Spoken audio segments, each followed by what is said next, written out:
Hello, everyone. My name is Daniel Murugeta. I'm a postdoctoral researcher in the ASA project at SOAS University of London. Welcome to the second session of the webinar. I am excited to introduce the second panel this afternoon on the theme of living. The papers in this panel will explore the questions of how citizens live with and in the buildings made for them or the buildings they inherit, and how people engage with buildings, shape them, and have their lives shaped by them. So, as was in the case of the first session, each speaker will have 10 minutes to speak. After that, we will take questions from the audience. So our first speaker will be Irene Apiningado. Irene is a research fellow at the Institute of African Studies at the University of Ghana and a practicing architect in Ghana. Her research focuses on African architecture and urban housing in West Africa. The title of her paper is New Homes for a New State, Foreign Ideas in Ghana's Public Housing Programs. Over to you, Irene. Thank you. All right, so thank you all. My title, as it has been mentioned already, is New Homes for a New State, Foreign Ideas in Ghana's Public Housing Programs. All right, so let's talk about the outline. Next slide, please.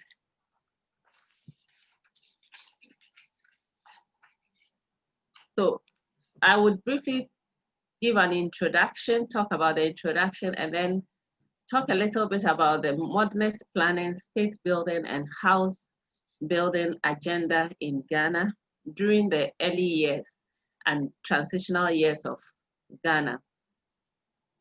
And then I'll also talk about the formation of a new state and foreign involvement. So Ghana became independent in 1957, but then self-government started in 1950. So between 1950 and then 1960, 61, that's where my presentation will focus on. And I'll use two case studies. That's the Schokbeton prefabricated housing and then the GNCC building project. And I'll conclude by pointing out the ubiquitous architecture, hybrid foreign design, and the form of statehood that is created. Next slide, please.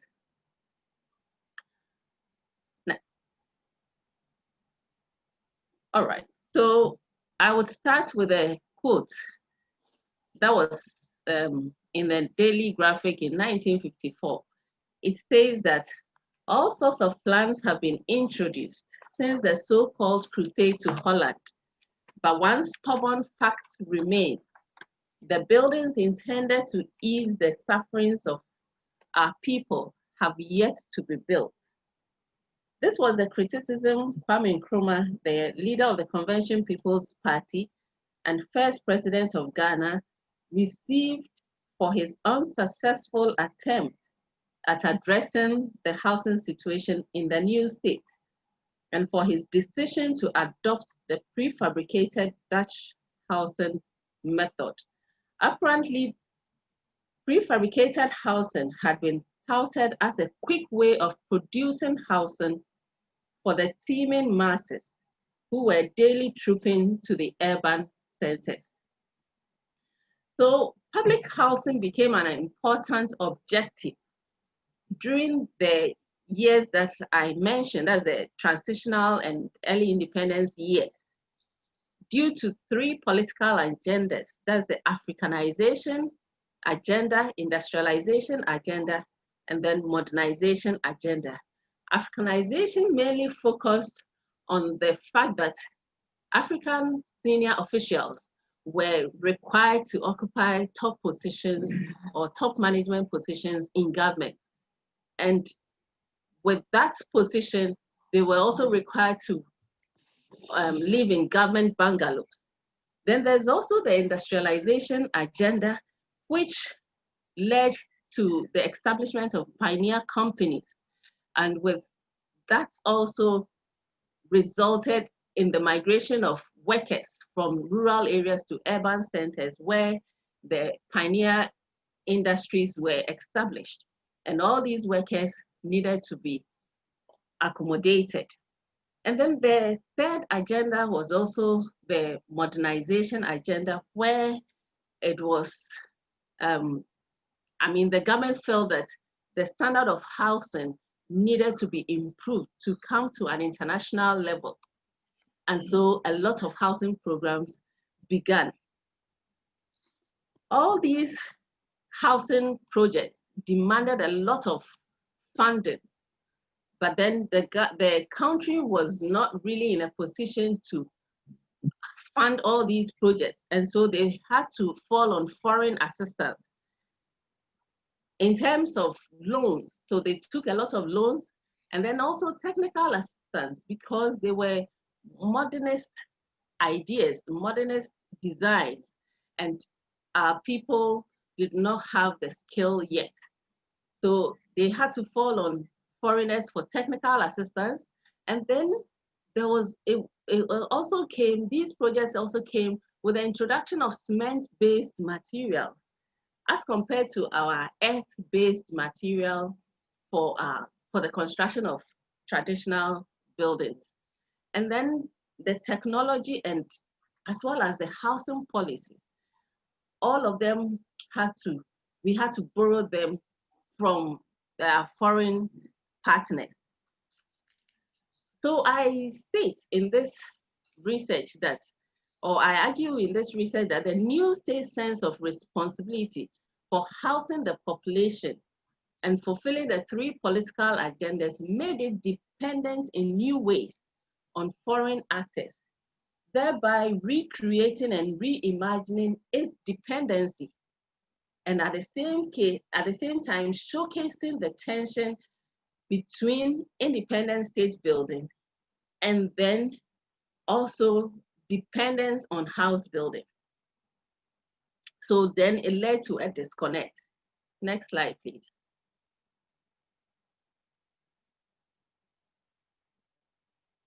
So modernist planning in Ghana mainly resulted in the redesign of human settlements, and also replanning of human settlements, as well as redesign of some of the state buildings.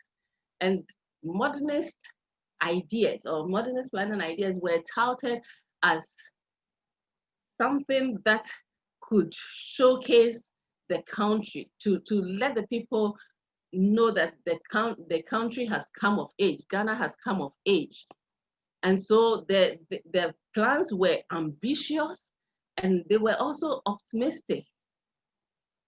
And they created, this resulted in a false belief in the transformative potentials of state-led massive modernist projects.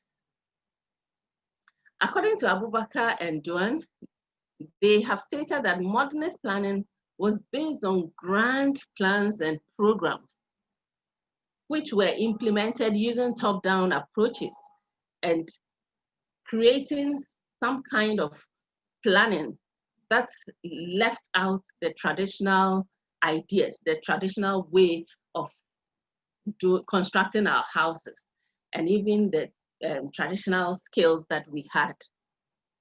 So this led to a major contradiction between the idea of a national style based on tradition and then the revolutionary principles of the new nation building. Yet, what could Ghana do at that time? Because Ghana was the first country to become independent in Africa. And so they did not really have any other alternative, another country to look up to. And so they had to fall on the Europeans or the West for ideas. Next slide, please.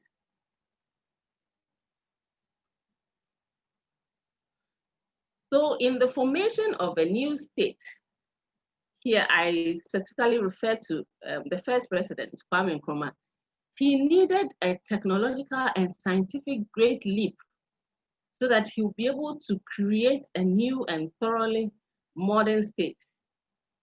all in a bid to escape the grip of colonialism. So it's to break the hold of colonialism on Ghana.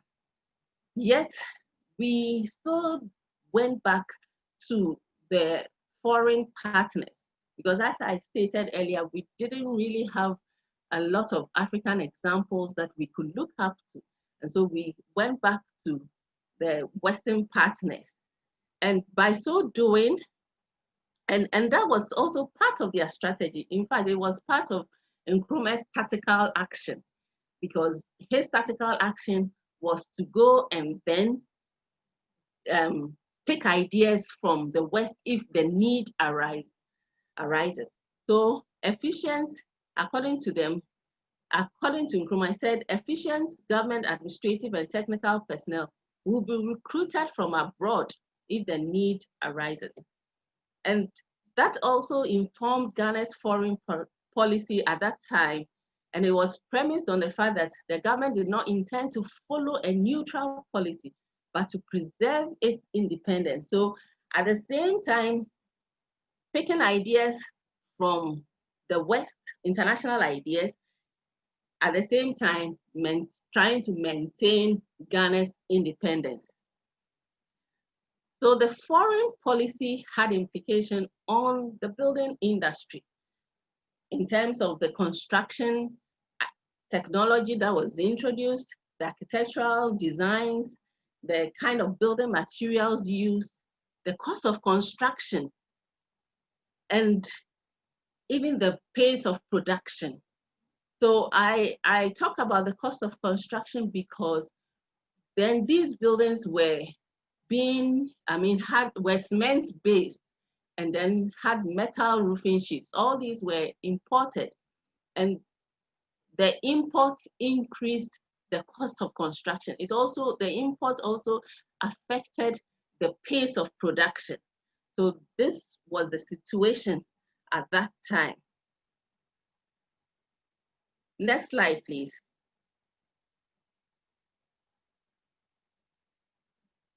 So these two pictures show the impact of foreign designs and technology on housing production. The story building is a house located in one of the regional capitals in Ghana, that's in Koforidua, built by one of the rich cocoa farmers in the 1960s, thereabout, 50s and 60s. And when you look at the building, it tells you, although it's a family house, although it is a family house that is intended to accommodate the members of the extended family, it had been modernized or appropriated or redesigned to still incorporate some of the ideas from the European architecture or architectures that were of the buildings that were being constructed locally. So we have the Rage houses and all those houses. And so this building tried to incorporate some of the designs in it in terms of the roofing style, showing the hip roof, in terms of the columns, and then even the story level. All these were part of the impact of the foreign designs and technology on our housing production. On the other picture, it's a model of an experimental building that was constructed by the Forestry Commission in Côte, another suburban place in Ghana. And this was to showcase or to demonstrate to the people that we could use our earth-based material, but then produce or compact them into bricks and then use them in construction. And for two reasons, this would be cheaper because the materials were locally assessed, and then it will also provide labor or work for the masses of people that are in Ghana. Next slide, please.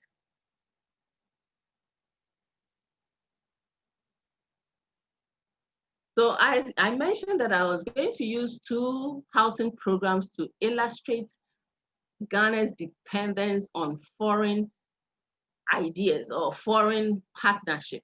And that also had an implication on the way our statehood were reimagined or recreated.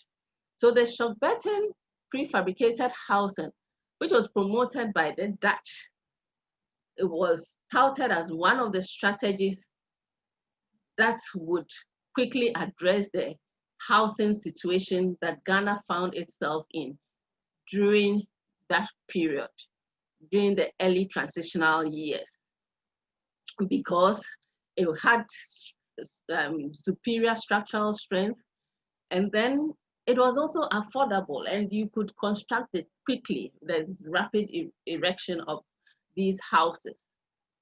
So then the new housing that was produced at that time, the new design that was what came up at that time had about 32 different components, prefabricated components. And then the people complained that it was just too much for them to build and to produce all these components and assemble them to have it, to construct a house. And so it was reduced to 12 components and with an anticipated cost reduction of about 15%.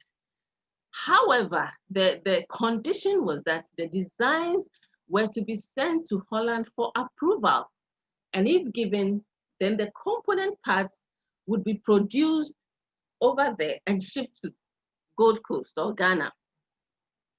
So the desire to adopt international architectural style by seeking approval from Holland, to me, was a contradiction to Ghana's state realization and recognition agenda. So while the country wanted to boldly proclaim its independence and self-identity, it was also quick to imbibe foreign ideas. And that was all in the bid to address the infant state that the country found itself in. Unfortunately, the Schokbeton housing program was not successful. And by 1954, the whole program was suspended because it was quite expensive. And the UN Technical Mission on Housing had advised the government at that time to suspend such a program and instead come up with 4 programs. But for the lack of time, I can't really explain or talk more about those programs. But only 64 out of the estimated almost 1,700 housing units were completed by 1954. Next slide, please. The second example is the GNCC Corporation or Ghana Housing Corporation building projects. So even after 1957, prior to 1957 was when Ghana gained independence. So prior to the independence and right after the independence, the housing demand was so high that workers were demanding housing. If you read the dailies at that time, a lot of editorials and a lot of comments were written in the newspapers asking government to act and build for workers. So the GNCC was established in 1956 and was tasked to produce or to build about 800 houses and also to establish a housing research bureau. However, what is so interesting is that the GNCC itself depended heavily on foreign workforce. So we had a number of British architects working in this organization. And so the ideas that they were even churning out were more of foreign designs. If you look at the plan that I have attached, it's totally different from even the metamorphosed traditional family house that I showed you in the picture earlier. This was completely a nuclear family house. For 2 reasons, it was quite expensive to construct this. building, this kind of building. And then, as I mentioned earlier, the production of such building were also slow. So eventually, it didn't really address the housing need as much as the government would have hoped it did. So such dependence influenced the kind of architecture produced. And Modestus Apalu was a parliamentarian between 1950 and 1954, commented that the foreign expert advice on housing was not incorporating the use of local building materials and local builders, often leading to expensive construction. And so Kodia, who was a government engineer, suggested that burnt bricks and tiles could be used in constructing houses because it was appropriate for the tropical weather, and also because the building materials could be accessed locally. So in conclusion, next slide, please. Next slide, please. Yeah. So in conclusion,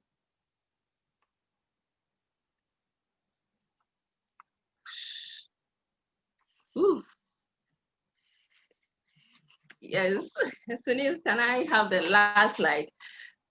So in conclusion, having gained independence,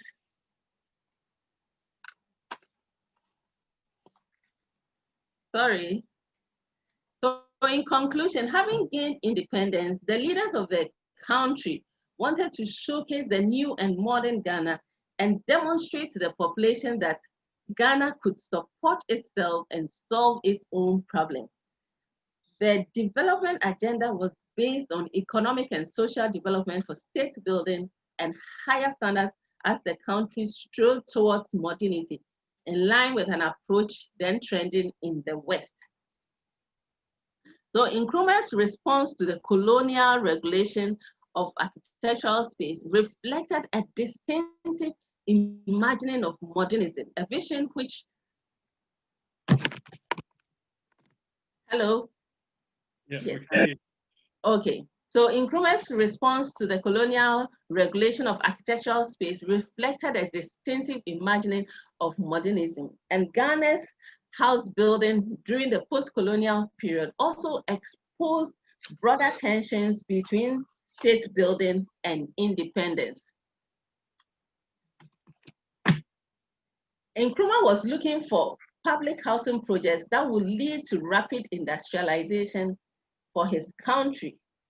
Yet his continuous engagements with international partners also introduced an influential and ubiquitous architecture rooted in a complex hybrid of foreign ideas and styles. This observation actually is contrary to what had been envisioned in the past, because it was envisioned that although the Westerners were involved in Ghana's house building project, Ghana would come out and then develop its own style. It is still quite subjective. So in conclusion, Ghana's foreign policy and dependence on international relations for independent state building introduced neo-colonialism and defined a particular form of statehood that is very evident in post-colonial architecture and public housing development. Thank you. Thank you very much for the excellent presentation. Although you took the time of the second speaker. So, sorry. So our second speakers are Julia Gallagher and Ariane Njore. Julia is a professor of African politics at SOAS University of London. Her research uses architecture as a way to understand citizens' readings of statehood. Ariane is in the final stage of a PhD in communication for development at Félix Houphouët-Boigny University in Abidjan. Her research explores the promotion of university research in Côte d'Ivoire and its impact on the community. The title of the presentation today is What Society Makes of the State, Reading Côte d'Ivoire's Public Architecture. Over to you, Julia. Thank you very much. I'm going to deliver the paper, and my co-author Ariane is also online and may feel moved to chip in with comments and answers to questions during the question and answer session. So our paper explores how citizens in Abidjan think about the state, which we gleaned through from conversations about state buildings, including iconic examples like the presidential palaces, the assembly, the basilica, and also mundane state buildings like hospitals, police stations, and schools. And these were described during face group discussions with ordinary people living and working in Abidjan, which we conducted in a variety of languages, but yeah, between us. We did this last year. So our starting point draws on, or the starting point of the paper at the moment draws on Susan Vogel's work on Wole art. And Vogel argues that art is powerful in part because of what the artist puts into it, but also it's powerful for what people looking at it or experiencing it put into it. So the tangible, visible content is provided by the artist, but is perhaps not as important or is equally as important as the imagined invisible content projected onto it by the viewer. So yes, state buildings, materials, position and function are all created by state elites, but actually the way citizens understand and imagine them gives them substantial amounts of power. Our method, we held the face groups with a variety of groups, different religious groups, people in different forms of employment, to get a social mix. We had men and women in roughly equal numbers, and we tried our best also to get a range of age groups to sort of try and get a kind of diverse mixture. But I have to say that we don't claim that this is meant to be a representative sample. This is a series of conversations with different people living around Abidjan and throwing up ideas about these buildings and the state. And in the focus groups, we asked members of the group to come up with a list of Côte d'Ivoire's most important questions. Most important public buildings. And so there was some discussion at the beginning of each group about what were the most important buildings. And then we asked them to start to begin to describe the buildings that they'd chosen. Now, on the whole, people were a little bit flummoxed to start with by this question and this idea, but once they started thinking and discussing, they had loads of ideas. As one student in one of the groups put it, he said, when we talk about architecture, we talk about the way we think, which I think is a very nice encapsulation of what we were trying to get at.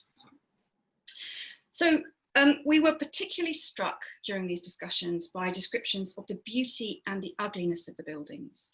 Can I move on to the next slide, please? This is a slide I'll come to describing it a little bit in a minute. Beauty emerged pretty much immediately during these discussions, and beauty of these buildings was described in idealized and rather vague terms about buildings that were either seen from afar or imagined. This building is in Abidjan, so most of the people, all the people that we spoke to had seen this building, but other buildings that we'll come on to, they hadn't actually seen because they were in Yamoussoukro, which is quite a long distance. Beauty was very closely associated in the descriptions to ideas of order and structure. And Côte d'Ivoire has some really amazingly impressive and beautiful buildings. The city administrative, which is this one, is where many of the government departments are housed. Can you move on to the next slide? The next slide is of one of the presidential palaces. This one is in Yamoussoukro, on the edge of the famous Crocodile Lake. Can you move on to the next slide? And this is the famous basilica, which is reputed to be the largest Catholic church in the world. And there are many other examples. So people came to describe these buildings, and they described them with words like jewels, icons, masterpieces. They were said to be chic. They were described as works of art. They were perfect. They were shining. They often used abstract terms, or terms that were sort of difficult to pin down, like these, that appeared to float free from political content or even actually practical purpose. So very little discussion was entered into about what happens inside these buildings or what they're actually for. People focused on their exceptionalism, so the largest or the most visited or the most beautiful, in particular in the rest of West Africa. So Côte d'Ivoire has buildings that the rest of West Africa envies, and comparable only possibly to European buildings, but in fact, of course, this particular building, the Basilica, is supposed to be bigger than St. Paul's in Rome. The buildings also, in many discussions, seem to possess magical properties. So, for example, one of Houphouët-Boigny's sort of iconic hospitals is supposed to cure you as soon as you enter into it. The architecture itself cures you, makes you better. His Peace Foundation, also in Yamoussoukro, automatically just calms down your temper, makes you feel serene as soon as you enter into it. It's the power of the architecture. So there's something quite sort of mystical about this. And also that their origins, often these origins of these remarkable buildings, suggest other worlds. So people often point to the fact that they're built by the French or by the Italians. Sometimes they're described as being built by masks or by geniuses, the otherworldly kind of origins. And Houphouët-Boigny himself, the founding president who built all of these buildings or commissioned them, is kind of connected to his mystique of being a genius and certainly not normal, an extraordinary man. So overall, the beauty of the buildings was described as seen from a distance. It was idealized and represented extraordinary power, order, and beauty. Can you move on to the next slide, please? Gradually, as the discussions continued, this is a picture of the Basilica seen from a street in Yamoussoukro, descriptions of underlying ugliness emerged. So ugliness was much more often encountered in visceral ways, heavily mixed up with disorder or even chaos. Ugliness was often connected to mundane buildings that people encountered from the inside. So in these buildings, such as schools and hospitals and so on, there's much more confusion. People described how they got lost. They couldn't find their way around. And we had descriptions such as they're too small, they're squashed. You hear, but you cannot see. Somebody described some of the buildings as soft, so that even with a small wind, everything flies away. They're flimsy. Example, schools are so small that students are stuck tight, and when it's like that, it's complicated.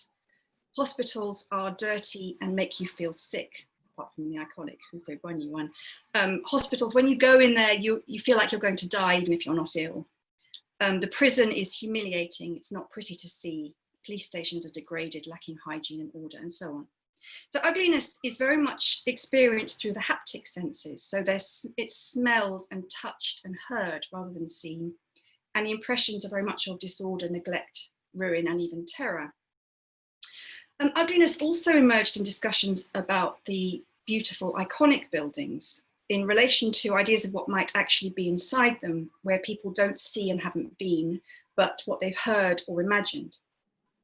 Ugliness sometimes seems to be seeping out or threatening to overwhelm these buildings. So buildings are, for example, dying, falling apart, slackening with areas that ooze. They have brush all over the place, the paint is gone, there's no more shine. And there are rumors of hauntings and witchcraft.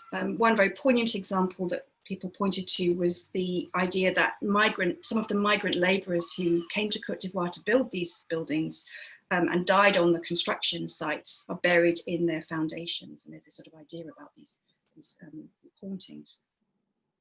Can I have the next slide, please? This is the Peace Foundation in Yamoussoukro.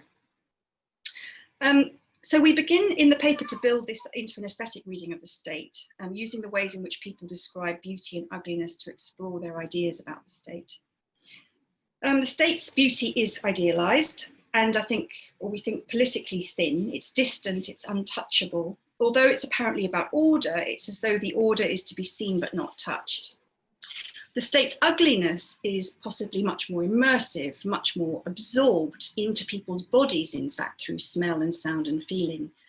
And through that, it seems to express disorder and ugliness. We think that this deeply buried, hidden from sight ugliness can seem dangerous to the state because its beauty is perhaps so fragile and so distant. And we suggest that this fragile beauty and the anxiety that it might be overwhelmed by ugliness are what make the people we talk to tend to keep the beautiful and the ugly aspects of the buildings quite separate from each other. Now, the final slide, please. Go back to the administrative in Abidjan. So finally, we use this idea of the state, all these ideas, to begin to question two avowedly aesthetic theories of African statehood, Achille Mbembe's and Jean-Francois Bayard's. Mbembe describes only disorder and ugliness in the post-colony. There's no beauty or order in his description. And we think, no, in Côte d'Ivoire, the beauty of the state is apparent and is important, providing a sense of an ideal order, even if it is idealized and distant, and as we point out, fragile. Bayard does describe two levels, the pays légal, the beautiful, ordered and artificial part of the state, and the pays réel, the more convoluted, disordered part of the state. But for Bayard's state, order is outwardly projected to the outside world, to the donors, and only disorder consumed domestically. And we think that in the case of Côte d'Ivoire, no, beauty and ugliness are both part of the domestic state-society relationship. So to conclude, we think that treating buildings as the body of the state is a productive way to discern citizens' ideas of statehood, and that's what we're trying to sort of work out a way of doing. We see fragile beauty and visceral ugliness revealed in descriptions by people living in Abidjan. The first far away and the other up close, almost physically absorbed. And that finally together, these define the state in a way that challenges existing state theories that underplay the importance of a state ideal for African citizens and a relationship between beauty and ugliness. Thank you. Thank you very much, Julie. Our next speaker is Tondorai Koashki. Tondorai is a Zimbabwean architect currently practicing in Zurich, Switzerland. Her research interest is in the relationship between commercial enterprises and post-colonial identity. The title of her presentation today is on colonial legacies, race and shopping, aspiration and division in a Zimbabwean mall. Over to you, Tonde. Thank you for that introduction, Daniel. As Daniel mentioned, the chapter I'm going to present is entitled Colonial Legacies, Race and Shopping, Aspiration and Division in a Zimbabwean Mall. So the context of the chapter and the mall in question is Harare, the capital of Zimbabwe, which was formerly known as Rhodesia under British colonial rule. And the spatial system in Harare was designed to facilitate a racial divide in the city, which has today at least partially evolved into a class divide. It is a very physical divide along a north-south axis, and the northern suburbs, which were originally built as settler residential housing, are today inhabited by the wealthier members of Harare society. So in one of the very prominent suburbs in the northern part of the city called Borodale, we find the mall which we're going to discuss called Sam Levy's Village. Now there is a lot of research on colonial architecture and malls, which exists because of how consumption has infiltrated public space and come to characterize our built environment. There's also some literature on consumption in the global south. However, there is a lack of specific work on permanent commercial architecture in this context. Although I find this would be very important, particularly in places like Harare, where there's a lack of other public spaces for social interactions between different groups of society. So one of the ways in which I examine the mall in the chapter is in whether it fulfills the function of an inclusive place where social interaction between different groups of society can take place. May I have the next slide, please?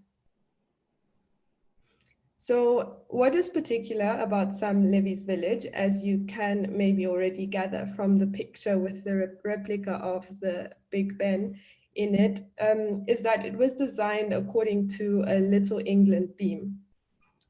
Now, the mall was one of the first malls to be built in Harare just around 10 years after independence from what had been British colonial rule. And the theme therefore raises questions about who the target group for the mall was when it was built. So my main argument in the paper, and may I have the next slide, please? Yeah, my main argument in the paper is that the symbolism used in the design of the mall sells an idea of Britishness that is packaged for consumption in order to reflect both elitism and whiteness, eliteness and whiteness.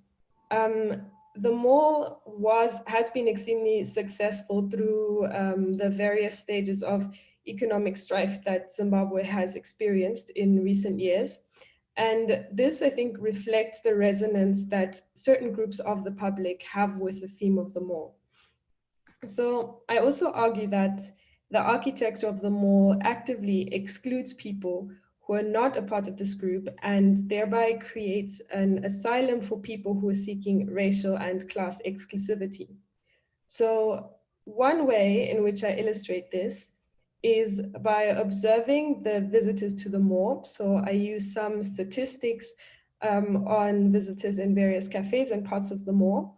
But I also look at how many people who arrive from lower density areas at a mini bus stop that's just outside the mall arrive and enter the mall to work there. But once they do so, rather than becoming active participants in the space, become almost like a part of the architecture because they are mostly ignored by visitors, but serve to contribute to the atmosphere of safety in the mall, which in the example, which you can see in the picture of the security guard. So in all my observations, the workers in these lower level jobs inside the mall were Black, and this serves to also reinforce the image of colonial hierarchy, which is observable in the mall.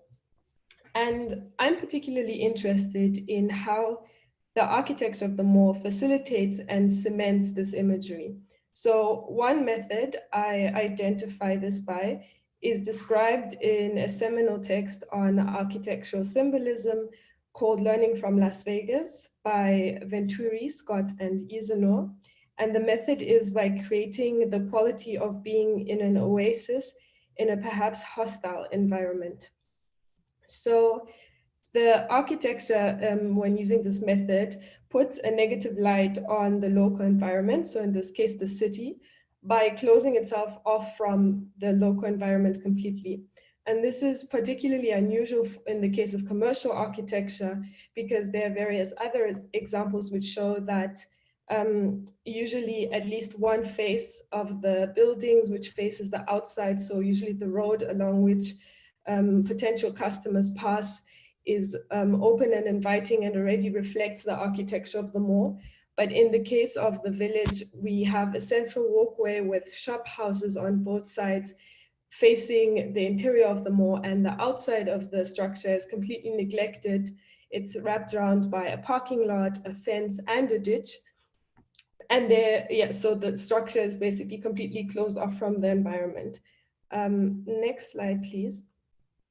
So I use a mall that is just next to Sam Levy's village, which is the Village Walk.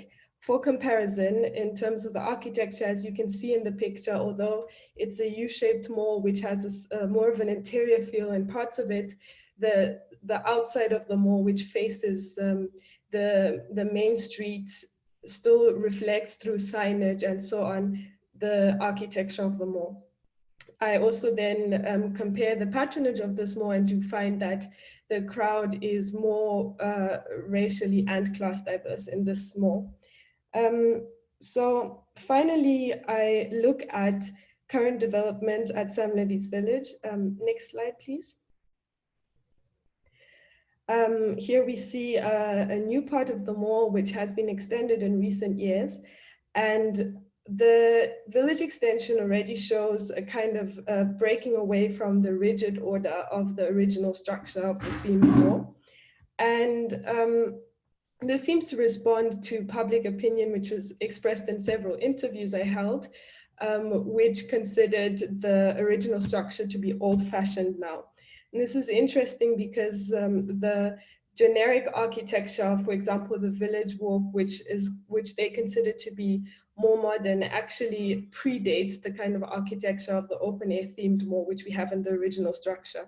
So this appears to reflect a change in public opinion and in the way they interact with the structure of the mall. So this is actually an area I would like to develop the chapter a little bit further in, to see how current developments in the mall reflect the shifting power dynamics in Zimbabwe in more recent years.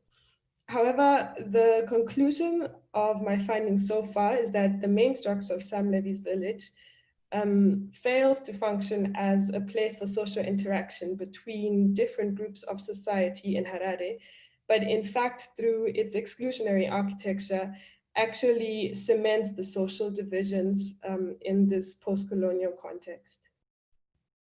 Thank you. Thank you very much, Tondi. Our next speaker is Mari Gibbert. Mari is an independent scholar based in Nairobi, Kenya. Her PhD from SOAS, University of London, and postdoctoral research focused on Africa's international relations. Her the topic of presentation today is Public Spaces, Public Goods, Reinventing Nairobi's Public Libraries. Over to you, Mari. Thanks, Daniel. So I've been looking at Nairobi's public libraries and the work that a civil society organization called Book Monk has been doing to try and restore these libraries and reinvent them. So as you'll see, I mean, the three libraries in question were built at three different important moments in Nairobi's history, and I'll come back to that.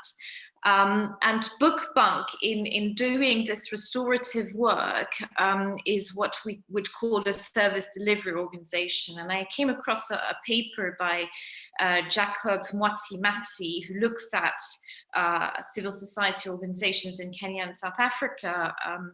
And he describes these organizations, these service delivery organizations, as both pacifying and stabilizing agents that are effectively perpetuating a certain status quo, a certain domination of market forces, but also as agents of social creativity. And I'm going to try and show that this really fits Book Monk, and it's really what it's doing.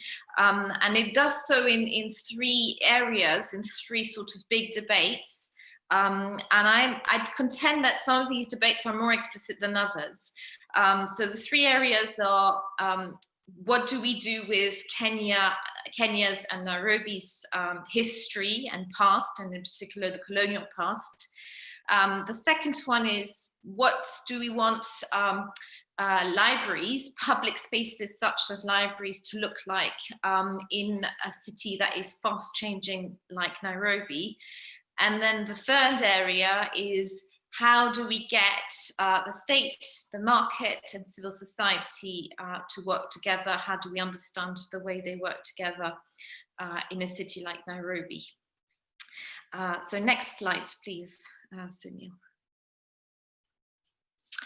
So this is the main central library called the Macmillan Library, and this is the oldest one in Nairobi. It was inaugurated in 1931, and you can obviously see the very colonial dimension of that library, both outside and inside. And this is really the most iconic one where this colonial past is most visible. The two other libraries I'm going to talk about, and we'll see pictures of them later on. One was built in the 1940s as part of a broader neighborhood that was built to house African laborers in the neighborhood of Kaloleni. And then the last one was built in Makadara, another poorer area of Nairobi, in the 1970s, so at the time of independence. Now, one of the big issues for Book Monk, so this civil society organization that was founded by two book enthusiasts, as they call themselves, so women who had worked for and in publishing companies. Of course, one of the big debates, and that's really the debate that they explicitly acknowledge and that, you know, they completely embrace, was what do we do with this history, and to what extent do we reinvent these libraries, to what extent do we transform them?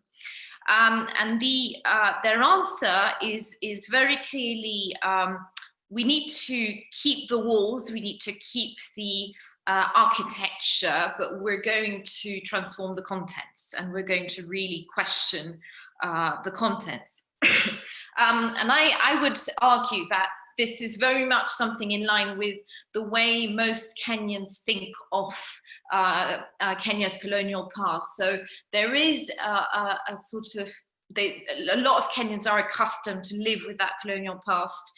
There is, you know, in particular, this very romanticized safari culture that very much plays with some of the cliches of Kenya's colonial past. And there's lots of examples of this sort of hybridity of trying to, you know, both respect the past and maintain this colonial past, but also reinvent a different future. And interestingly, there's a very quite famous rapper, Kenyan rapper Mutoni Drummer Queen, who shot a video clip quite recently, a few months ago, in this Macmillan Memorial Library for her song Power. And it really encapsulates this. So it's shot in the library, and it acknowledges, it talks about the torture chambers that, you know, were quite famous under the post-independence authoritarian regimes. But it's also talking about how women need to become more powerful and become loud and louder. So very much encapsulates this. Let's talk about let's acknowledge the past, but let's build a different future. So this is really what Book Bank has been trying to do, and the idea is to then decolonize the books and the contents of the libraries. So they've set out to do a full inventory of the libraries and to effectively get rid of most of the books and to buy new books and get in more African authors and also African female authors.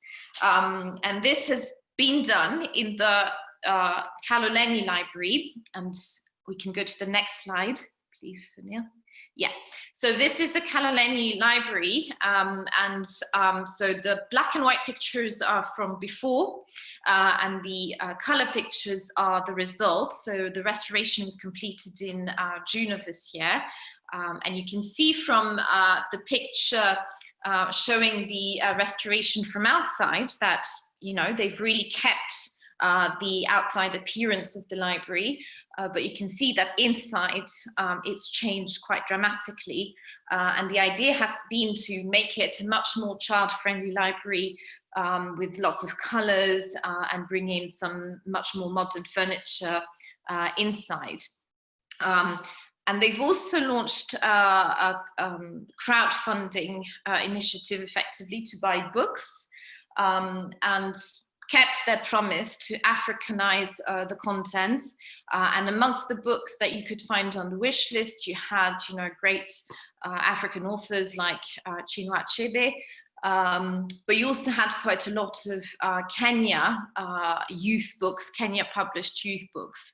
And I kind of think that raises the issue a little bit of to what extent can you have both this Africanization and keep also high quality books, because some of these books that for youth in particular published in Kenya, I would contend are not necessarily the greatest quality books that you could find. I mean, there's an increasingly rich African literature that is not necessarily, sadly, published in Africa. And I think there's maybe a debate to be had there about, you know, to what extent all the books should be specifically published in Kenya. So that's for this tension between history and future. In the second part, and we can go to the next slide.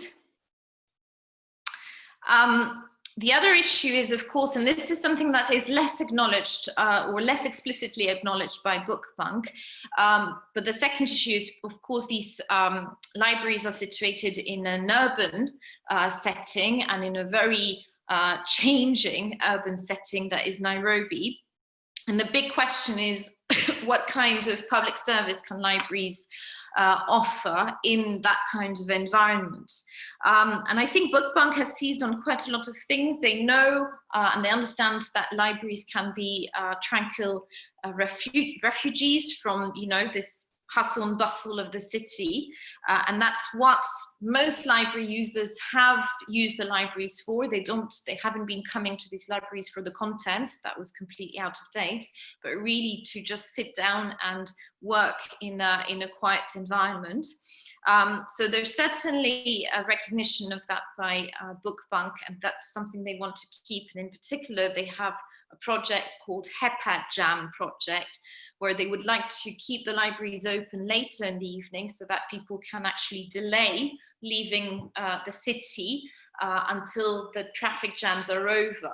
So they can actually sit down, work a bit at the library, and then go back home once the traffic jams are over.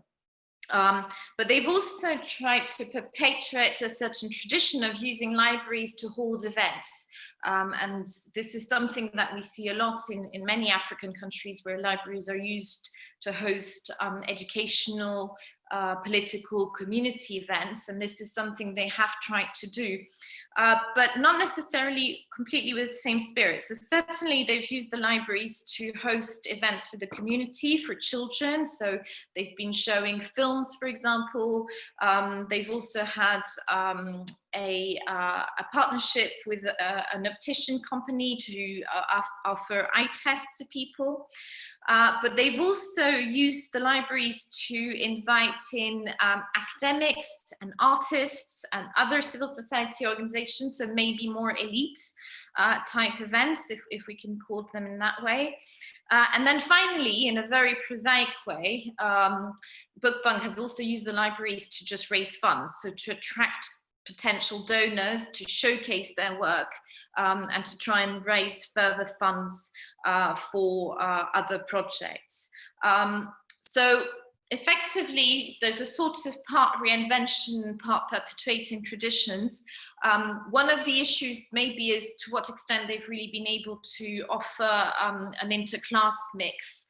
Most of the events, I would say, were directed to certain social classes and not necessarily to trying and mix these social classes together. Next slide, please.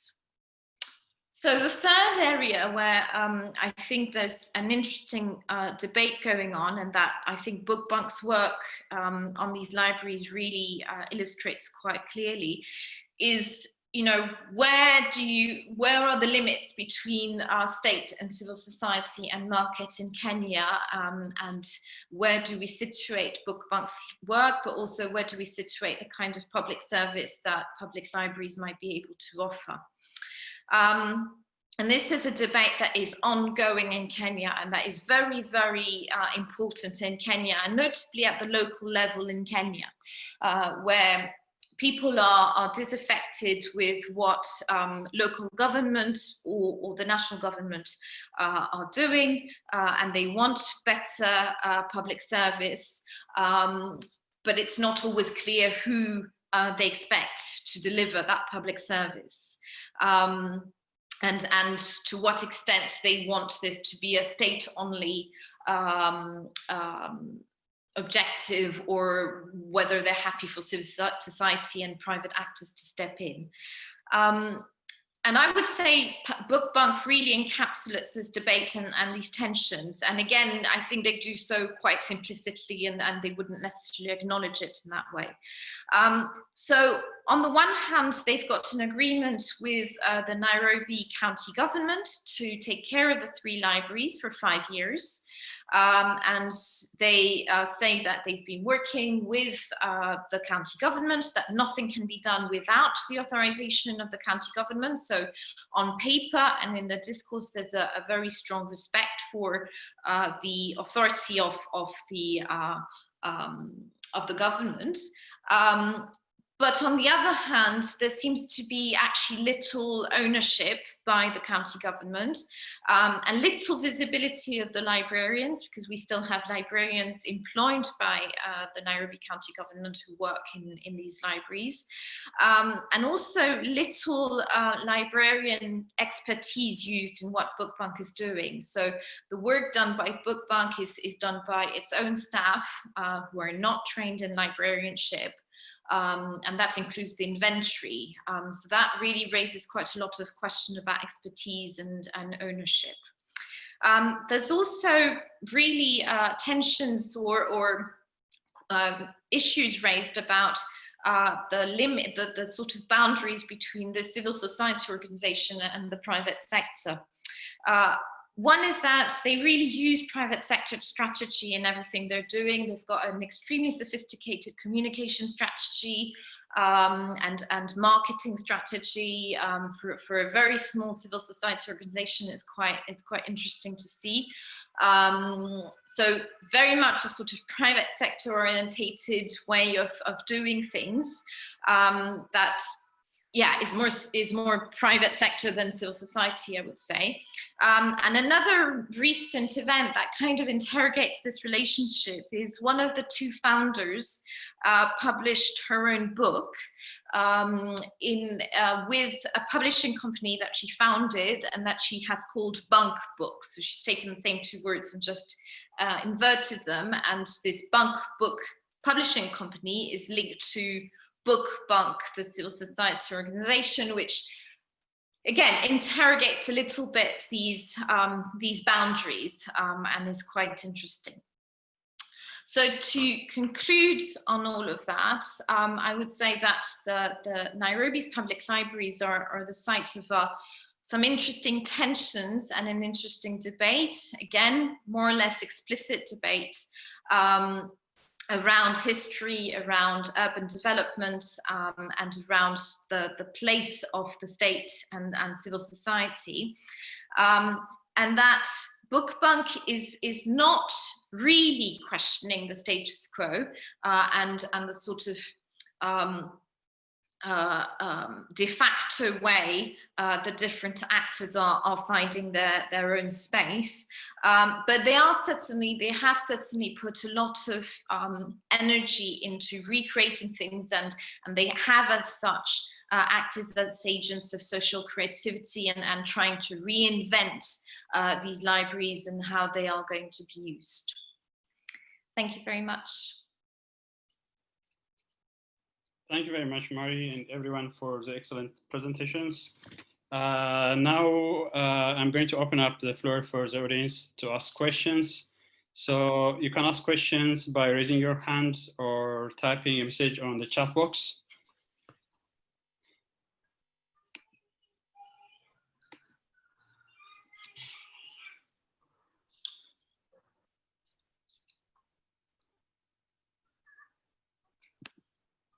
Questions? I think Joe's got her hand up and Laura. Okay, so Joe, do you want to go first? Yeah, thank you for those really interesting presentations. I've got one question for everyone.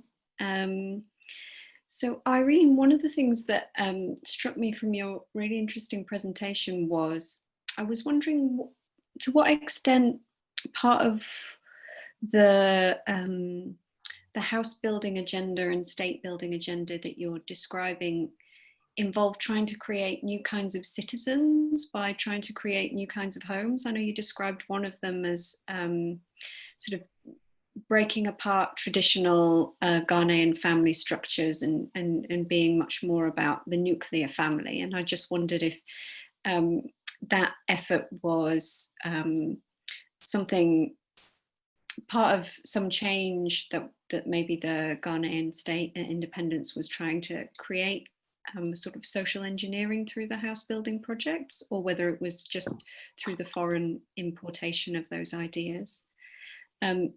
Julia, one of the things I was thinking when I was looking at your presentation was how quiet your photos were, actually. I'd never really noticed how isolated these buildings are from the kind of noise and hustle and bustle of a typical capital city or a major urban centre anywhere. I just wondered, was that siting, is that deliberate? Has there been encroachment around those buildings, or have those buildings been, some of the beauty that they evoke, do you think that comes from how the rest of the city and normal life has kind of been kept very at arm's length?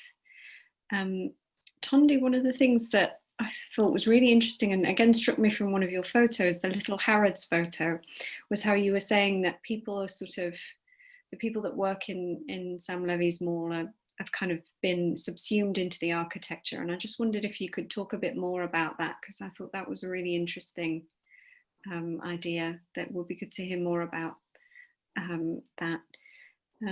And Marie, yeah, I think it would be really interesting to know a bit more about, you were sort of hinting at it at the end there, the sort of maybe the class nature of Book Bunk and this civil society initiative. Is it a very middle class exclusive kind of project? Is that like whose decolonization agenda, whose public service, who's benefiting from these libraries, would you say? Yeah, that's it for me. Okay, there are two questions from David.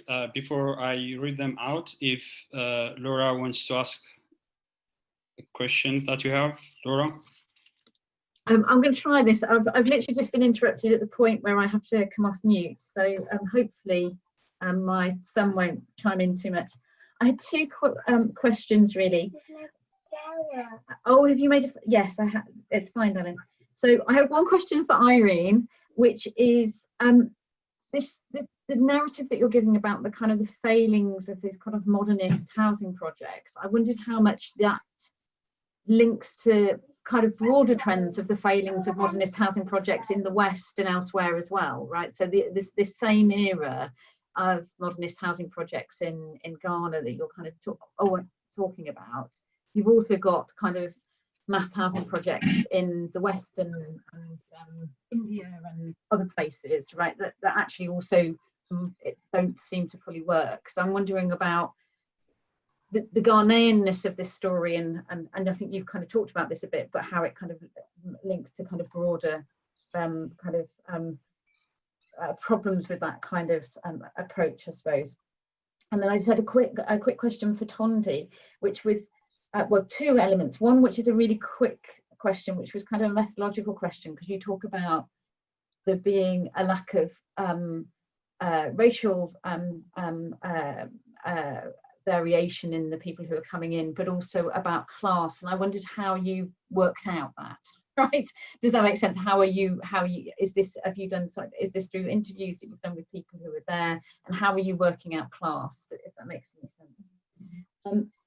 The other question I had was about backstage areas and if I can use that term, and how different the kind of the architecture is behind the back of these buildings, which you say you can see because you kind of approach them from the back and then you kind of go into this oasis, and what that looks like that's quite different, and whether that difference is and how that kind of plays out with the Little England. Does that make sense? Is it kind of the same but kind of maybe slightly less ornate as you might expect for a background area, or are there things that kind of come out from that? And I just had a question about that.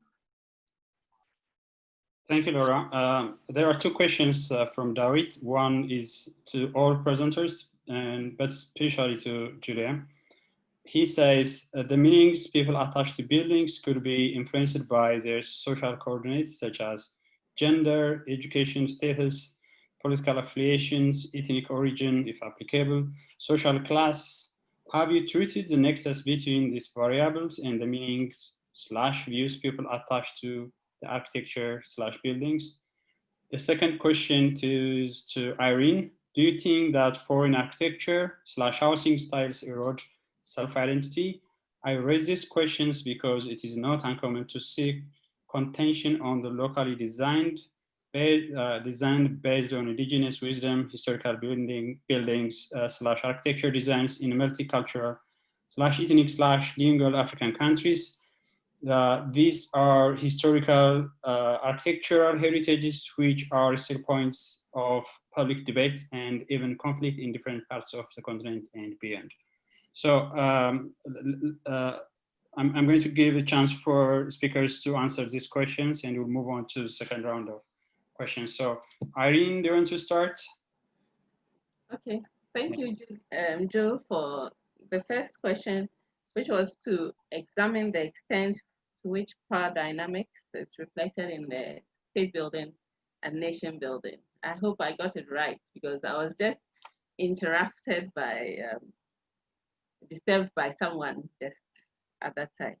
Anyway, yes, so from my presentation, from my research, I realized that there is a contention. So there is actually a tension between or maybe let me say there was a tension between the state building agenda and then the nation building agenda. So state building agenda at that time was to showcase that Ghana had come of age, Ghana was independent, Ghana could manage its own affairs. And therefore, we were ready to use our house and our modernist approaches and all those things to showcase what Ghana could achieve. At the same time, we also, I also noticed from the research that there was a bit of there was also the fact that we didn't really have the resources to be able to achieve all that we desired in terms of showcasing how Ghana should look like. Although some projects were implemented, like the Akosombo Dam and all that, we had to depend on foreign aid. So we went in for loans, we went in for all these things. So it created a bit of tension. At getting to the latter part of Nkrumah's reign, he received a lot of criticism that that he was always running to the foreign partners for aid, and therefore Nkrumah could not assert himself, could not exercise agency, and so he lost his agency. If I should put it that way, I should put it bluntly, that Nkrumah lost his agency. So then there was that contention. There was that contention, or there was that tension between the state building agenda to showcase that Ghana was independent, and then meanwhile, these house building or public house building programs were totally not dependent in terms of foreign aid and other things.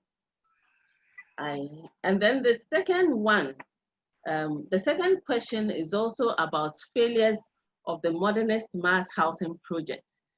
With the issue of failures of the mass housing project, I think I know a little bit about the Netherlands situation, where their mass housing project failed because they had these huge projects, huge agenda, and then they could not really maintain those buildings. Or it got to a time that in the 90s or early 2000s, people were not really occupying those buildings. And so they had to pull it down and then subdivide it and have these little projects.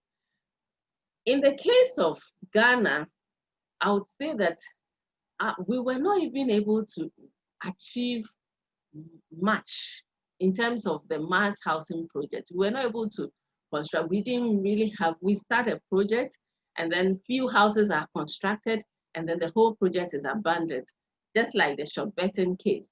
So it was anticipated that about 1,600 and something, almost over 1,600 houses should be built. Only 64 were constructed. in the case of the national GNCC, about 800 houses were projected to be built, and yet they couldn't achieve the set target. And that has been the trend in terms of the mass housing projects. And even now, it's still going on. And we have low-income houses that are being constructed these times, and yet we haven't managed to achieve the set target. So that is something that I think that is the difference between the Western approach or the Western failure of mass housing and then the Ghana approach. Then, yes, I read quite a number of comments, I think a lengthy comment about the loss of the architectural designs in multicultural, ethnic, lingual African countries. Let me let another person take over whilst I come back and then respond to this question, because I have to read thoroughly and then get what he's asking. Daniel. Yeah, thank you. Julia, there are several questions for you. So I've got two questions. So Joe, the quiet, isolated buildings. The comments I'm making are obviously as a visitor to Abidjan and Côte d'Ivoire. I did visit both Abidjan and Yamoussoukro, and I took these photographs, and these are the ways that I saw them. I think Ariane may have a slightly different perspective, being a local, so she might want to come in on this and present a rather different answer. But to me, the buildings seem to be extremely deliberately monumental. This is part of the kind of very grand image of the state. The basilica takes a good 15-20 minutes to walk to from the gate. I was thinking about a lot of the buildings are definitely to be viewed. So the administrative is viewed from all over Plateau, which is the business district of Abidjan.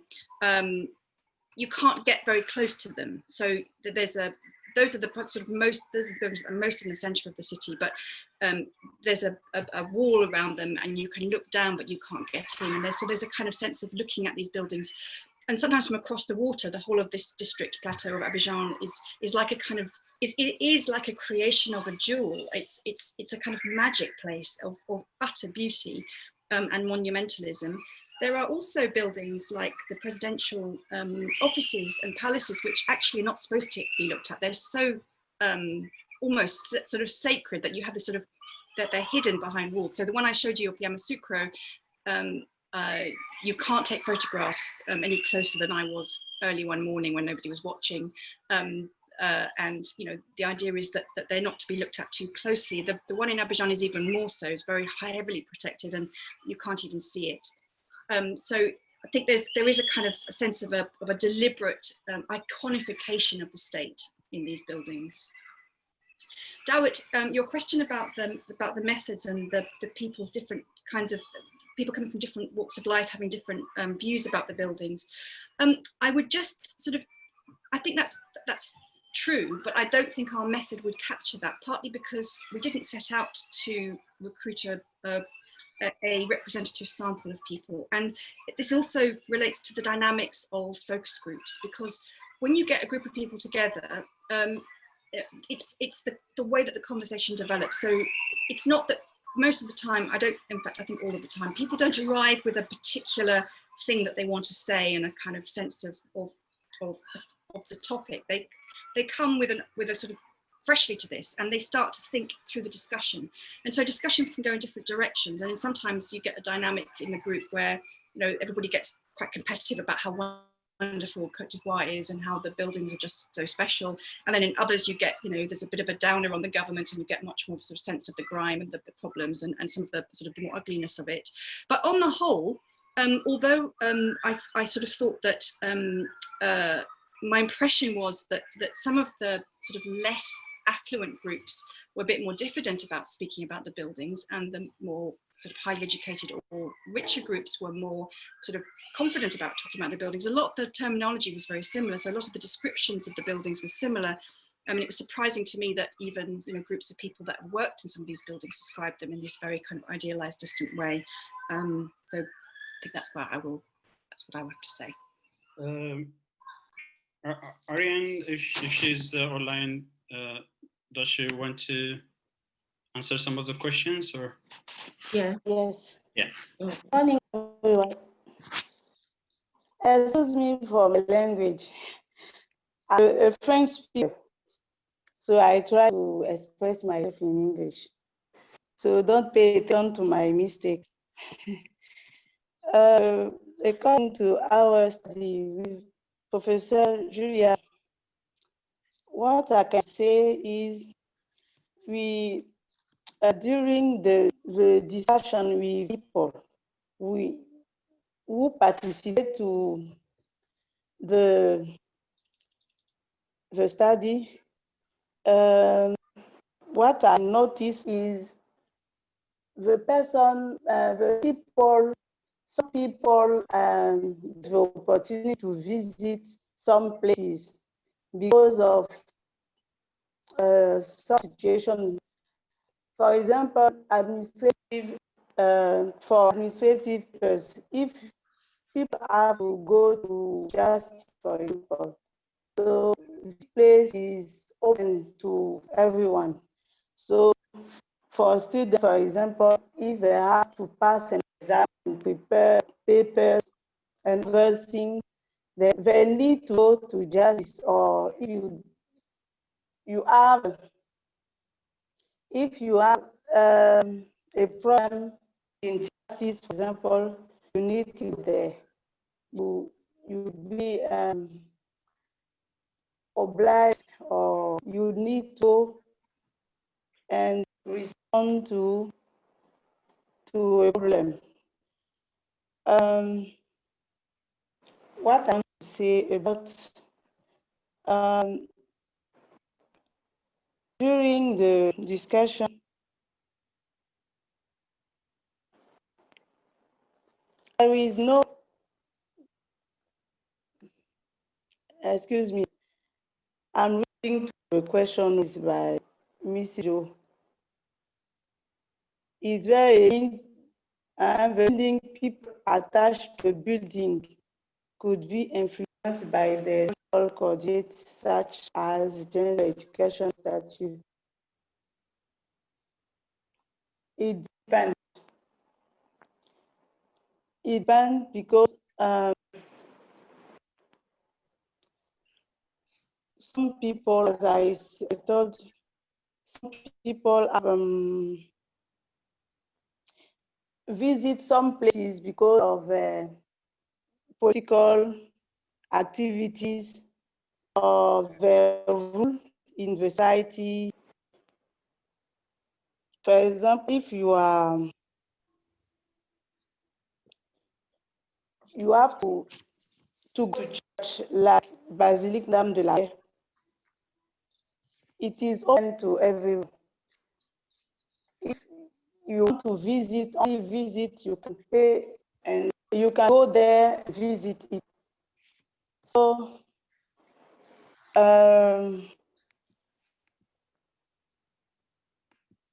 for some places like Pedance, the people who visit them talk about a special feeling they are there. It seems it is special for them. What can I?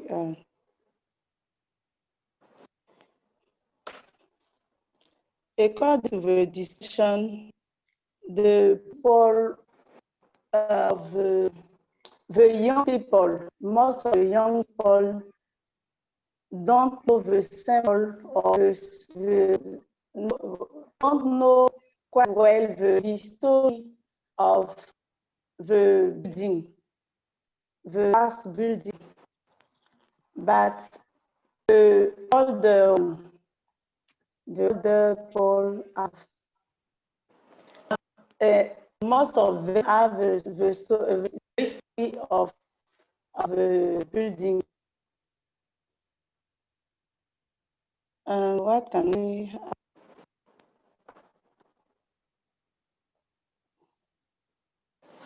So,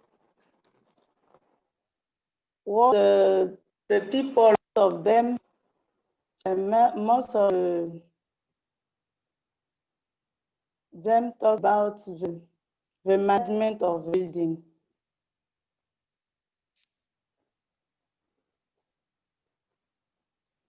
How how the state take care of these places and so on.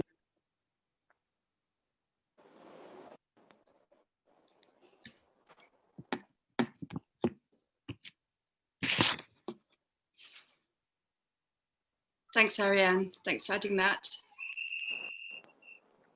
Thank you very much, Ariane and Julia. So, Tondi, if you want to answer questions.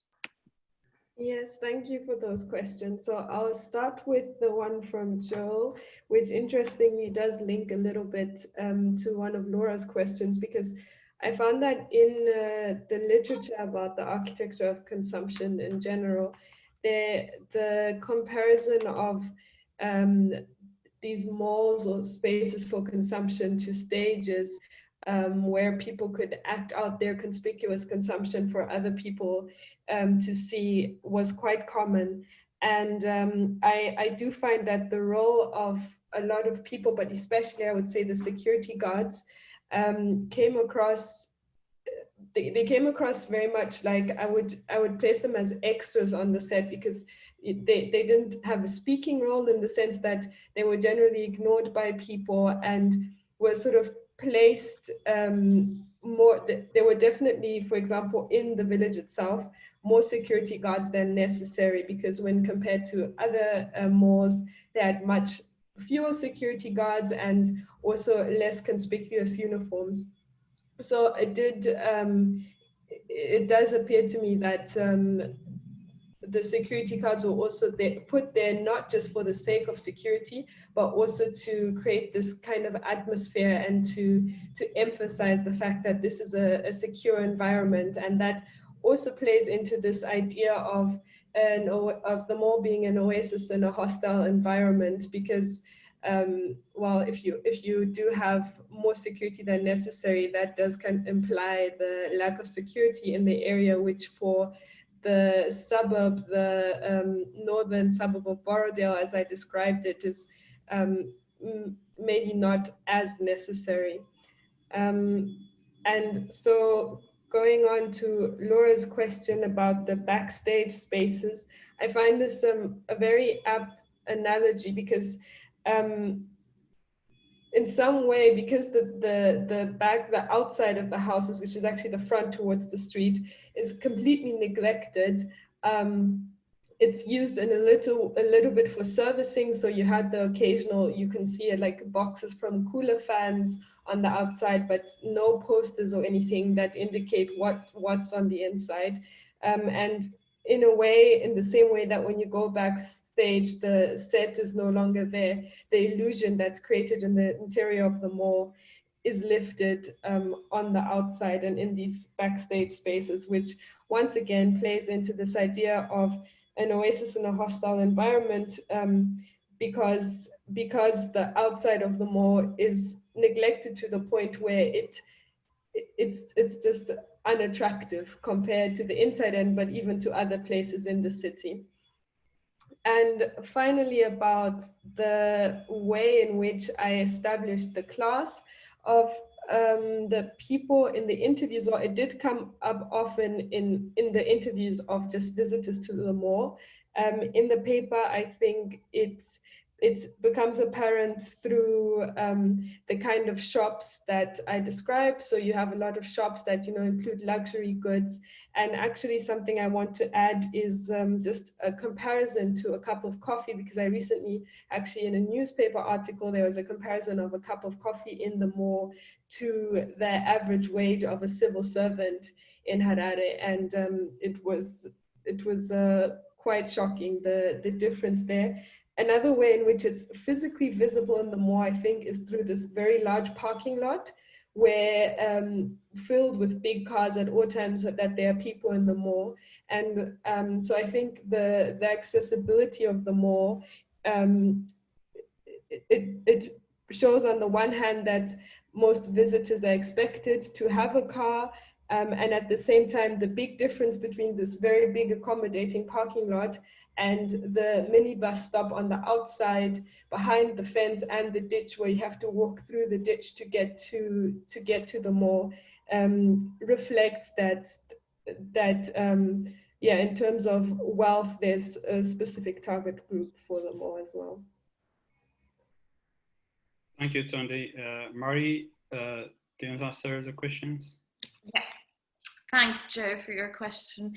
The first part of my answer is to express a regret. The whole idea was to actually try and do some further interviews myself and try and actually talk to some of the users of the library, which would have enabled me to assess, you know, to what extent the whole restoration project is only driven by the people of Bookbank, or whether there's, you know, wider ownership. But the libraries were closed at mid-March because of the COVID-19 pandemic, and they're still closed.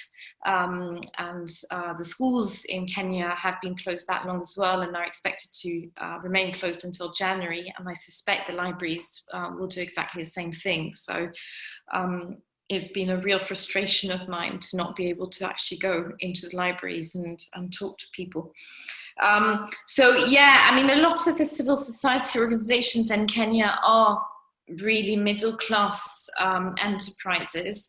And I mean, I follow in particular my neighborhood's sort of association, and it's really interesting to what extent, you know, these are organizations that are driven by very middle class concerns of, you know, wanting to do good charity work, a certain idea of what the common good is, but also a certain, you know, rejection of everything poor, and a certain tendency to equate poverty and criminality. So so there is something like that going on, certainly. But then on the other hand, it's got to be said also that Bookbank has really tried to move away from that middle class domination, and they've conducted what look like relatively comprehensive user surveys before they started the inventories and the restoration work.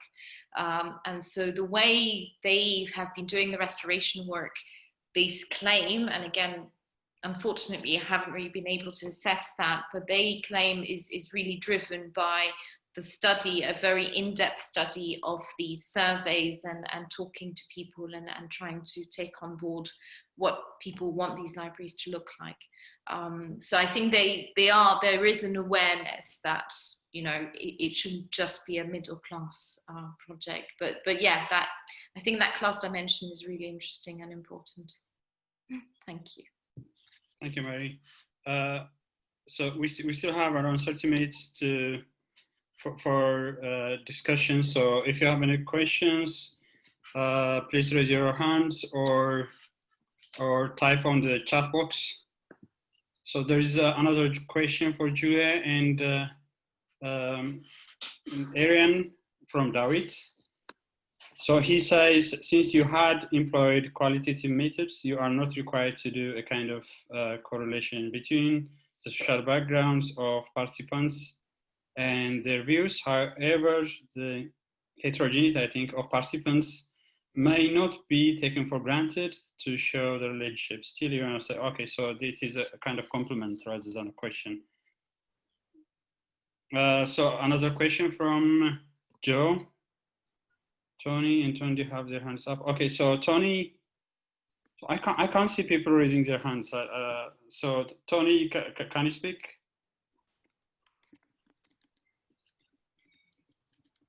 Yes, thank you. Thank you for another exciting panel. So my question goes to Julia. 1 second, please. Yes, so Julia, we observed the chaos and disorder after the construction of these iconic buildings. But I'm wondering if the archives or the drawing board could also tell us about the chaos and disorder through perhaps the bureaucratic processes that produce these structures. So I'm thinking about whether there was a pushback against the construction of these buildings at the time of Ofe-Boyen. And I also have a question for Irene. And I've always been thinking about Nkrumah's posture against imperialism. And so I'm always thinking how architecture could help us know the mentality of Kwame Nkrumah with respect to his own preachings against neocolonialism. And here, from your presentation, we see that he wasn't able to strictly limit himself to what we may call the indigenous or folk architecture. So what can this attitude, Nkrumah's attitude, what can it tell us about his own mentality towards that preaching against neocolonialism? Thank you. Thank you, Tony. So we have two questions from Tondi and Philip. So Tondi, can you go first, and then Philip? Thank you. My question is also to Irene, and it's about the contradiction between the state agenda and international involvement in the architecture. I think a previous question had already touched on this, but I just wanted to understand if the contradiction is more between the state agenda and the need for international involvement in terms of the need for the state actually relying on materials or plans and so on from international partners, or whether it's more about just the validation from the state, from international countries. So for example, the fact that they needed approval of plans. Yeah, that's my question. Thank you. Thank you, Tondi. Philip? Thank you. Yeah, I think my question is around like, if we look at all of what's been presented about how this colonial architecture and yeah, just kind of erodes a lot of identity and molds that look like they're from a different part of the world. Yeah, how that really divides in many ways. Like what kind of behavior change is needed that in African cities that there's going to be more locally inspired, more contextual architecture? Because what I see in, for example, in Addis Ababa is there is less, colonial influence, because obviously for obvious reasons, but they're all the malls. I mean, a lot of them just aspire to really look like a mall in Dubai, for example. Like, you walk into a mall and there are like chandeliers and, golden curtains, or even if you walk into an office of a business executive of a company, like you walk into this office, be like, you're really trying to model a foreign office. And in the case of, like, from my experience, it's often more perhaps Middle Eastern, very elegant, kind of what you would see in Dubai. And that's often something you hear that, but even some, and so what I see in Ethiopia is this disconnect of local architects who really study the context and have great idea and great concepts, but people that really make decisions, whether it's politicians or people with influence, investors that build buildings, don't really like give a space, give opportunities to these architects to realize these ideas. So although now you would have the space, Ethiopia could build whatever they want, it still looks very, very foreign in many ways. And I'm just curious, what steps do you think need to be taken that people, the elites that makes the building decisions, whether it's politicians or business people, developers, like that they're really encouraged to go for more local solutions. Thank you, Philip. Nick wants to ask questions. Nick, can you ask the question? Hi, Nick Westcott here. Mainly a question to Julia, because I spent 4 or 5 years going to and from Abidjan regularly, and occasionally to Yamoussoukro. And what overwhelmingly struck me was the obsession with a Western modernism. Very little effort to adapt to local circumstances and local styles. And you see that throughout the sort of civic architecture, not only of Houphouët-Boigny's, but subsequently of Gbagbo's Grand Projet. It had to be bigger, better, more modern than everything in the West. That's quite different from the approach in some other places, particularly in Tanzania. Sorry, it's very dusty in here. I'm actually in SOAS, which is full of dust. In Tanzania, there was an attempt to adapt it to the circumstances, bring in some local style, except of course in Zanzibar, where Karume insisted on importing rock-solid East German flats for the people, which were totally unsuited to the environment and people hate living in them. And this really struck me that even now, particularly in Côte d'Ivoire, there is very little attempt to try and indigenize the architecture. Is that your impression too? Thanks.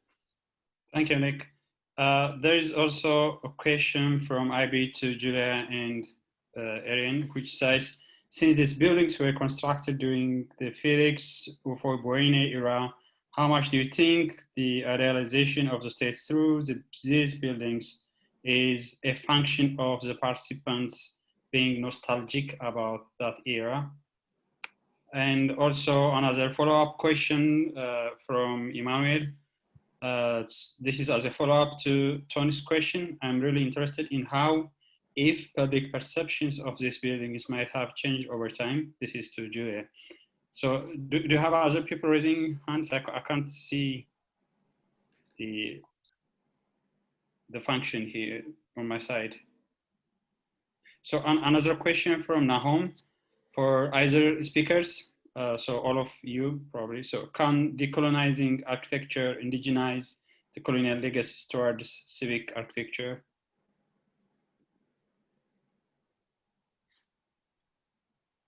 So, Julia, do you want to answer the questions? Yes, please. Thank you. I'm sorry about the dust at SOAS. Okay. I want to say something just quickly to Dawit about his follow-up to the first question, which was about this idea about how you sort of think about how different people see the state. And I think that's really important. But one of the things that I'm quite interested in is sort of generally, and this project is taking place in different African capitals. So the conversations are sort of being reproduced in different parts of the continent, is the idea of how ideas of the state are produced collectively or through relationships. So I really, it's like, so there's two things going on. One is that within the groups you have a conversation going on, and the power dynamics within the group and the way that ideas flow also tell you something about the way in which these discussions and ideas are constructed within relationships, and then putting the interviews alongside each other to sort of again look at almost like a kind of conversation that goes on between them. So it's more like a web, and I'm very keen to get away from the idea that these are isolated individuals who have opinions. So that's one of the reasons why I'm not keen to sort of say, well, this this group of young people thought this, that means that they represent young people and that's what young people think. I don't think that my data can tell me that. Tony, obviously the historian wants me to go back and look at the archives. Yes, of course. And you've really reminded me of how the absolute importance of not treating the state as monolithic. So absolutely that idea that there would have been furious arguments going on, one imagines, and one would find, I'm sure, possibly, maybe if the archives existed that would show that, and maybe that's work for you to do. I mean, it would be fascinating, and I need to keep in mind that idea that the state is not monolithic, but I'm afraid that my interest lies more in the sort of state-society dynamic, and I can't cover everything, and so I haven't really sort of gone there. Over time, the way that things change over time, public perception, again, it's and that kind of ties in, so that's Emmanuel's question, it also ties into IB's question about nostalgia for Houphouët-Boigny, and there's absolutely very powerful, that nostalgia. So the sense in which, you know, obviously during the Ivoirian miracle period after independence, when, you know, the economy was booming, and when all of these iconic buildings were erected, you know, and you had this sort of sense of the Ivoirian greatness, which has sort of so come unraveled during various crises since the end of his era. It's very much, I think, colours the way that people look at those buildings. And so this sense of the fragility of the state is also, I mean, there's also kind of a kind of anxiety about, are we looking after his legacy properly? Are we, you know, are we fulfilling what was our duty to our founding father? This comes in quite a lot of discussions. So definitely that's an important part of it. I'm not sure about the sort of, I mean, I'm less sure about how the public perceptions change over time, in the sense that I don't have the data for it. I haven't been doing a sort of long-term study. We are about to enter into a period of doing more, some sort of work on newspaper accounts of these buildings, which might capture some of this more nuance, and I'll get back to you on that when I find out. Philip's idea, it's a really good question, and it kind of ties into Nick's point as well about why is it that you don't see more attempts to create indigenous architectures of using local methods, local ideas. You do see it in some parts of the continent more than others. South African architecture is much more, tends to be locally designed, is much more tends to sort of try and think about, you know, bringing in architectural ideas from historical pre-colonial history. It's quite difficult, and one of the problems is that modernity is very attractive, and I mean, Côte d'Ivoire is an extreme example of this, and Nick is absolutely right that there's, you know, it's absolutely a kind of, we can do it as good as or better than the West. And so people often talk about the Plateau district in Abidjan as a little New York, and it's all about skyscrapers. It's absolutely, you know, it's got no, well, it seemed to me that it's got very little interest in trying to think about what an Ivorian style might be like. And that wasn't something that was criticised in focus groups. That was something which was very much brought into, and it kind of ties into this idea of how important modernity is. And I think this comes out in a lot of the papers throughout the day, actually, about how difficult it has been right from the very beginning of independence. And you saw it with Nkrumah, certainly in Ghana, that, you know, despite the fact that you want to create this distance from your Western history, sort of the colonial history and the West, actually modernity is very attractive. The idea of building these sort of very advanced buildings, people talk a lot about the importance of air conditioning and, you know, sort of supposedly very modern features as you know, a sign of something being good and beautiful and impressive. And that's true not just in Côte d'Ivoire, but in other parts of Africa that I've found as well. So I do think it's actually that dilemma and that ambivalence about modernity actually is quite usefully illustrative of all sorts of other debates about politics in parts of Africa. I'll stop. Thank you, Julia. So Mari, Irene, Tondi, if you want to answer some of the questions. Just really quickly on the decolonizing agenda. I mean, in the case of the Nairobi libraries, the answer from Book Bank, I think, is really clear, is we're not going to really touch the architecture, but we're going to decolonize inside. And it ties in quite interestingly with what Julia was saying about, you know, people finding buildings that they couldn't really enter quite beautiful, and then those buildings that they went into and that they felt were a bit chaotic were ugly. And I think there really is, it's an interesting dynamic there between the outside of the buildings and the inside and what is going on inside. And at least for the libraries, the answer seems relatively clear-cut, is we're keeping the outside, however, you know, however colonial it might look. but we're going to change the books themselves. We're going to change what is most important, is what Book Bank says, is the books themselves. So I don't know. I mean, there's a real, there's a real pragmatism in Kenya about buildings, and and a sort of go and get it culture. And I think you probably would say the same about Abidjan. Is they want a big city with skyscrapers that looks quite Western, and that's going to be built quite quickly. And whether it looks Kenyan or not isn't really here or there, I think. Okay. So I would also want to comment on Tony's question and then Tondra. They somehow tie in together. So Tony's question was on Nkrumah's attitude. Nkrumah, when he took over initially during the self-government period, his agenda or his idea was to establish a unique country, a country that would portray that they've come of age and they'll be able to do it now, or showcase that Ghana is of age, So then Nkrumah had the idea that it is self-government now. We want to dissociate ourselves completely from the colonial oppression or whatever. But then after a while, Nkrumah noticed that he could not do everything by himself, as I mentioned earlier, because of lack of resources, lack of skills and all that. And so he changed his agenda and then said that it is a tactical action.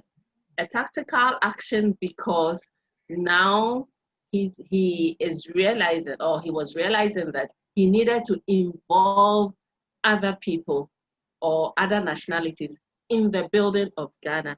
And that is also part of his state building agenda. So he wanted to depend on the foreign ideas and the foreign assistance and foreign skills and everything to be able to build his agenda and to also project Ghana and bring Ghana into the international scene. Unfortunately, well, from the comments that I received or the comments that I've come across in newspapers and in the archives, I noticed that people were not too enthused with his approach. So although Nkrumah, yes, realized that he needed to work with these people, the people that he was trying to solve the problem for were not too enthused and were not too excited about the whole approach, especially other parliamentarians and all that. And it got to a time Nkrumah was regarded as a dictator because he seemed not to really listen to the people, and so he was taking his own decisions. But then Nkrumah was in a dilemma because it was part of house building, provision of housing to address the housing situation was part of his political agenda. He had promised the people so much that he was going to give them better quality houses, he was going to improve the standard, he was going to make sure everyone was accommodated in a reasonably good housing. And that was, and yet he couldn't meet that kind of need. So I think there was a contradiction there. And as to whether colonial architecture erodes our identity, I don't think so. This is my personal opinion. I don't think colonial architecture really erodes our identity, because I believe that it is part of our history and we can't do away with our history. We have to recognize our history and move or plan ahead. And then we should also realize that culture is not dynamic. Culture changes. And so definitely if culture changes, what we may claim to be locally designed ideas or traditional architecture may have been architecture that were adopted from other places. So personally, I don't think that we should do away completely with the colonial architecture because it is part of our history. But then we should see how best we can also come up with our architecture that addresses our needs. Thank you. Thank you, Marie. Tondi, Daniel.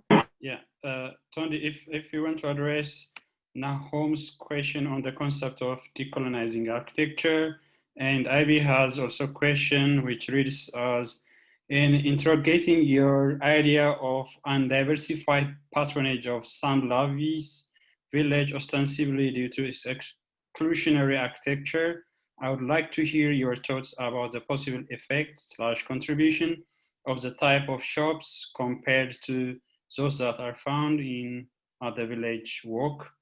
And to Irene, I am also interested to find out the rural-urban dimension of these housing projects.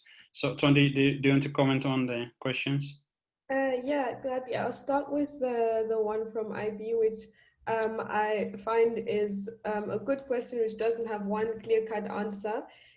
In the chapter, I do, when I'm using statistics to compare the visitors to the mall, I focus on cafes in the two different malls, which have a similar kind of menu to come a little bit away from that problem. So there are some shops which are similar, which do still display a different interaction with the public.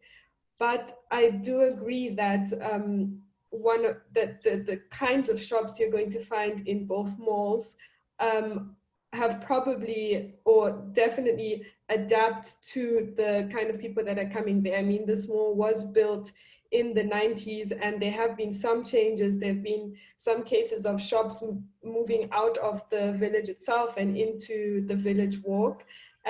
So I do think that that's definitely a variable that comes into play, but I don't think it necessarily counteracts the idea of the effects of the architecture, because I think they work together. And then just briefly, the question from Nahom goes kind of hand in hand, I find, with a question by Philip about how one can encourage people to start building with more locally orientated solutions. And I think that's a very large question, which I can only answer from a small perspective. But I think one way would be in encouraging in building up the economy and encouraging production of local goods, which would build up people's trust in local solutions. Because I think that one of the big problems in countries like Zimbabwe, where the industry in many ways is failing, is that people then, I think the reason that people still, in some cases, are more likely to look at solutions from other countries is because there is in fact a lack of good quality local solutions. But at the same time, the question about when a building, a colonial building, for example, becomes part of the local context, and this now goes more towards the question about decolonization. It's not a clear-cut line for me either. And I find it interesting in this panel in connection with the buildings which Mary presented, because I do think, for example, in the library, the way that they've reworked the interior to make it more contemporary shows a deliberate attempt to go into this direction. And when you compare it, for example, to Sam Levy's village, where the interior of the mall has really been kept the way it was from the beginning, and no renovations have changed anything at all, does reflect a kind of lack of actively decolonizing buildings. So yeah, I think in that sense, that question is somewhat answered to an extent in this panel. Thank you very much, Tunde. So by way of conclusion, Julia, this question from Nahum is also for you. If you want to say something about the concept of decolonizing architecture for a minute, then. Is Marie going to also? Fine. Yes, I think it's an enormously interesting question, and I think a lot of the papers deal with it. I think Côte d'Ivoire is not the best example for this, because actually most of the architecture, all of the architecture I've talked about, was built after independence. And in fact, the kind of, although there are buildings which were inherited, on the whole, the best representation of the French period is actually in Grand Bassam down the coastal road, which is a ruin, which is quite the idea of maintaining these colonial buildings in this kind of pathetic, rundown, overgrown, rotting state as a kind of I find it very powerful, actually, as a symbol of the kind of the sort of just watching that decay is something I haven't seen, and I did expect to see more in other parts of Africa, but it's very, very profound in Côte d'Ivoire. But in other I'm